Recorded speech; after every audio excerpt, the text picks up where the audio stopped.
हा व्हिडिओ खास त्या मुलांसाठी जे नगर, मराठवाडा, विदर्भ आणि नाशिक या भागातून मुंबई येथील मरुळ पोलीस ट्रेनिंग सेंटर अर्थात आयुक्त कार्यालय या ठिकाणी येणार आहे। तर यासाठी येण्यासाठी त्यांनी सर्वप्रथम दादरला यायचं। दादर स्टेशनवरून अंधेरी या ठिकाणी यायचं आणि अंधेरीवरून मेट्रो पकडून 20 रुपयाचं तिकीट काढायला लागतं। त्या ठिकाणाहून त्यांनी यायचं आहे मरुळ नाका या ठिकाणी आणि मरुळ नाक्यावरून 20 रुपये शेअरिंगने या ठिकाणी येण्यासाठी रिक्षा भेटतात, 20 रुपये सीट या पद्धतीनं। आणि पोलीस स्टेशन, आयुक्त ऑफिस किंवा ट्रेनिंग सेंटरपासून 5 मिनिटाच्या अंतरावर राम मंदिर या ठिकाणी मुलांची राहण्याची व्यवस्था केली आहे, जसं या व्हिडिओमध्ये दाखवले त्या पद्धतीनं।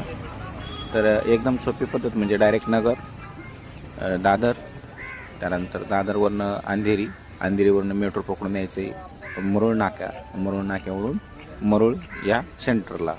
एकदम सोपा आणि साधा रस्ता।